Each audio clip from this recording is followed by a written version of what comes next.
Este webinar está dedicado a presentar la solución de un problema de flujo de un fluido de ley de potencia a través de una tubería. Este problema está propuesto en la segunda edición del libro de Ronald Darby, Chemical Engineering Fluid Mechanics. Este problema lo he dejado de tarea durante varios años a los estudiantes del curso de fluidos y en muchas ocasiones suceden dos cosas. O no lo resuelven o lo resuelven de manera incorrecta. Y surge cierta desconfianza en el estudiante mismo y tratan de evitar este tipo de temas. Sin embargo, ha habido estudiantes que han resuelto finalmente este y diversos otros problemas complejos de la asignatura. El problema lo tomé de mi copia de la segunda edición del libro Chemical Engineering Fluid Mechanics de Ronald Darby. Es el problema 32 del capítulo 6, página 188. El problema trata del flujo de una solución polimérica a través de un tubo. Se dan algunos datos y se preguntan algunas cosas. Aquí se muestra lo que se sabe de los datos del problema. Antes de iniciar cualquier cálculo, debemos considerar lo que piden en el problema y que se muestra en esta diapositiva. Nótese que el shear rate W es el shear rate evaluado en R minúscula igual a R mayúscula. Para que quede claro, R es variable y R mayúscula es una constante usada para representar el valor del radio del tubo. Las ecuaciones que se muestran aquí fueron extraídas del libro de Darby y agregué el número de las ecuaciones para que el estudiante pueda ubicarlas en el texto y verificarlas. La ecuación 6.42 no es otra que una versión simplificada de la ecuación constitutiva para un fluido de ley de potencia que fluye por una tubería circular. Esto es fácil saberlo por la R minúscula que aparece en los subíndices. La ecuación 3.9 está ligada a la definición de la ecuación constitutiva del fluido de ley de potencia y es una propiedad importante de estos fluidos no newtonianos. Debe quedar claro también que eta se obtiene de la ecuación 6.42 y que muestro más adelante. La ecuación 6.4 es un poco confusa porque el autor en el texto la identifica como driving force, lo cual es bastante formal y genérico.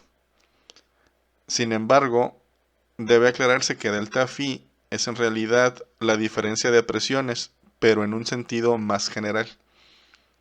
Es decir, la diferencia de presión que podría generar un equipo de bombeo más la diferencia de presión ocasionada por inclinaciones de la tubería, por ejemplo. La ecuación 6.4 se obtiene fácilmente de las ecuaciones de balance de momento para el flujo de un fluido de ley de potencia a través de una tubería inclinada de sección transversal circular. Por último, la ecuación para el caudal de un fluido de ley de potencia que viaja por una tubería circular es la ecuación 6.43 y que de igual manera se define a partir de las ecuaciones de balance de momento. En este punto debe notarse la dependencia de Q en términos del parámetro de consistencia M, con unidades en función de las dimensiones señaladas.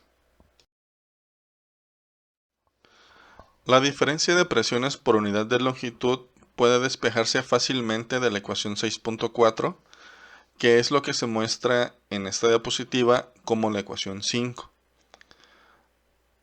El esfuerzo en la pared o shear stress tau W debe calcularse de la ecuación 6.43 para el caudal. Pero antes debe conocerse el valor del parámetro de consistencia M, que puede calcularse a partir de la ecuación 6, fácilmente obtenida de las ecuaciones 6.42 y 3.9. Posteriormente, tau W se obtiene despejando de la ecuación 6.43. Esto se muestra en la ecuación 7, en donde ya se incluyó M dado en la ecuación 6. Finalmente, resolviendo para delta phi sobre L, la respuesta a la primera pregunta puede calcularse de la ecuación 8. en donde puede verse que todos los datos son conocidos. La deformación del fluido en la pared o el shear rate W puede fácilmente calcularse de la ecuación constitutiva del fluido de ley de potencia, al evaluar toda la expresión en R minúscula igual a R mayúscula, el radio del tubo. Esto se muestra en la ecuación 9.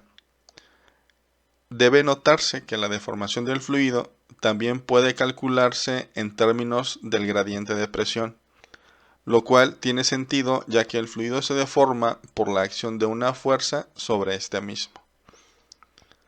Por último, la viscosidad aparente evaluada en la pared puede calcularse a partir de gamma.w, a partir de la ecuación 6, que para este caso puede expresarse como la ecuación 10. Si el fluido en cuestión es newtoniano, algunas simplificaciones podrían hacerse a las ecuaciones que ya se han mostrado. Por ejemplo, la ecuación constitutiva 6.42 para un fluido de ley de potencia se reduce a la de un fluido newtoniano evaluando n igual a 1. Posteriormente, al considerar la ecuación 3.9 para la viscosidad aparente, se encuentra lo que ya dice el problema desde el inicio.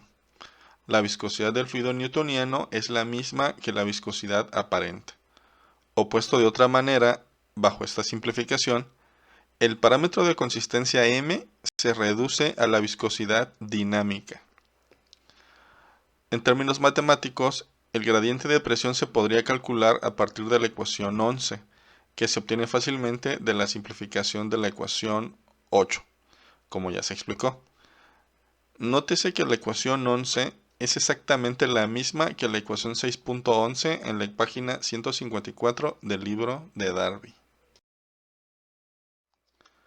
Los números de Reynolds para el fluido newtoniano y para el fluido de ley de potencia pueden ser fácilmente calculados a partir de la ecuación 6.14 y de la ecuación 6.45 del libro de Darby, respectivamente.